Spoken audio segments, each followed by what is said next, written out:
Bonjour et bienvenue sur les petits tutos à l'arrache d'Alain. Aujourd'hui, je vais vous parler d'un Pocket, le Yaesu FT70D, qui a la particularité d'être en digital.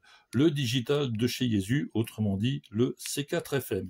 Ce poste ne m'appartient pas, c'est un ami qui m'a demandé si je voulais bien gentiment lui transférer un fichier avec des fréquences sur son poste, et vous allez voir que c'est un petit peu galère. J'ai trouvé la solution sur une vidéo qui dure à peu près une demi-heure, en plein milieu, et vu le bordel que c'est, je me suis dit, tant qu'à faire, je vais vous faire un petit tuto si ça peut vous intéresser. D'accord?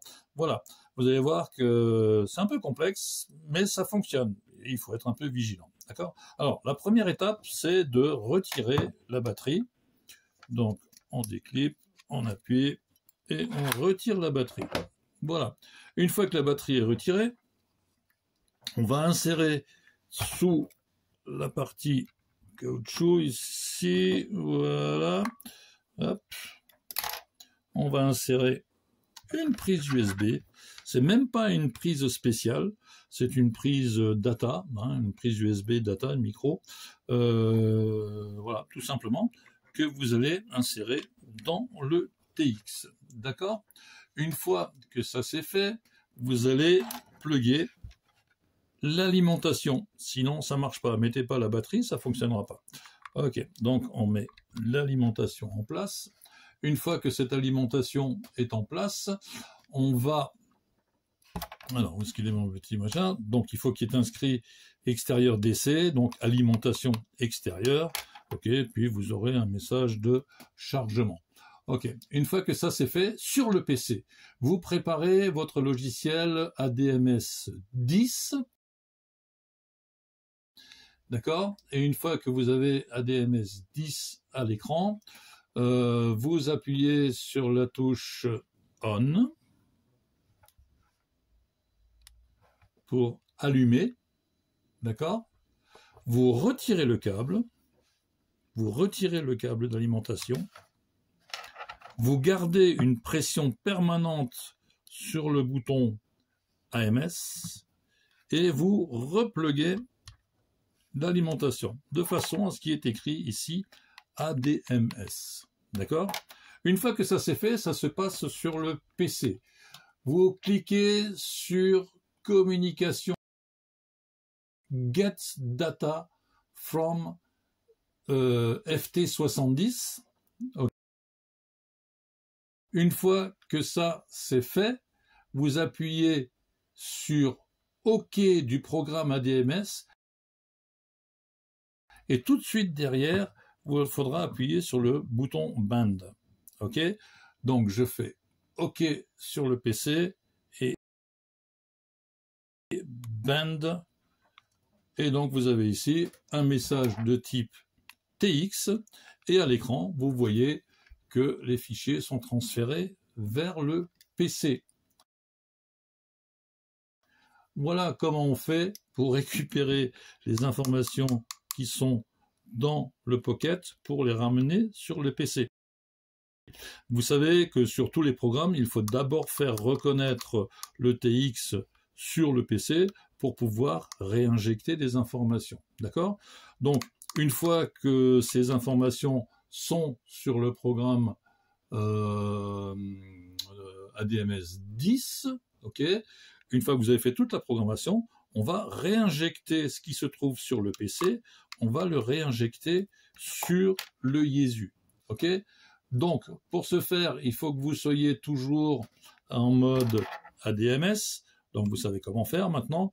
Pression permanente sur ADMS, sur AMS, et on plug. À ce moment-là, on aura ici la désignation ADMS. Autrement dit, je suis prêt à recevoir les informations ADMS. D'accord? Une fois que vous y êtes, alors sur votre programme ADMS, forcément, hein, vous avez déjà les fichiers qui sont rentrés. Ok? Il suffira d'aller sur votre programme ADMS et de cliquer sur Send, donc Send Data to FTS 70. D'accord? À ce moment-là, vous aurez de nouveau le panneau qui va s'ouvrir avec le bouton OK. D'accord? Donc, vous cliquez sur Send Data to, donc envoyer les informations vers le FT70. D'accord? Une fois que ça c'est fait, vous appuyez ici sur le bouton Mode et ensuite sur OK d'ADMS 10. Et votre logiciel renvoie les informations, donc il est en réception, renvoie les informations du logiciel vers le Yaesu. Alors j'attends un petit peu parce que je suis en train de le faire. Hein. Voilà. OK, et vous avez vu que la barre de S monte au fur et à mesure, d'eux. Hein. Une fois que ça c'est fait, eh ben, le système a enregistré du PC vers le Yaesu. OK, à ce moment-là, ben, il n'y a plus qu'à éteindre. Voilà. On est en alimentation extérieure. Donc maintenant, on peut retirer l'alimentation, la prise USB. On peut remettre la batterie. Dans le bon sens, c'est mieux. Voilà. Alors, j'ai pas d'antenne, hein, mais voilà. Et maintenant, lorsque j'allume le TX, eh ben, je suis avec les fréquences. J'ai injecté le fichier qui allait bien dessus. D'accord? Alors, juste une petite information comme hier, parce que j'ai ramé un petit peu.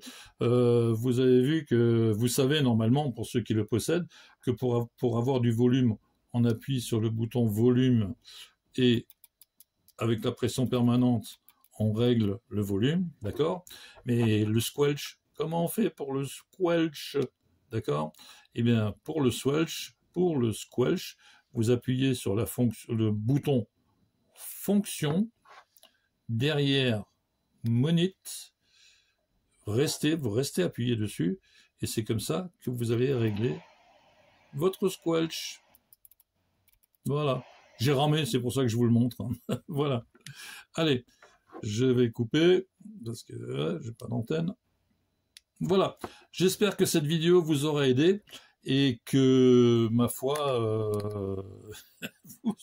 vous réussirez maintenant à injecter des fréquences, ou lorsque vous modifiez par le PC les fréquences que vous avez dans le TX, vous saurez comment récupérer les informations sur le PC et à partir du PC sur le TX.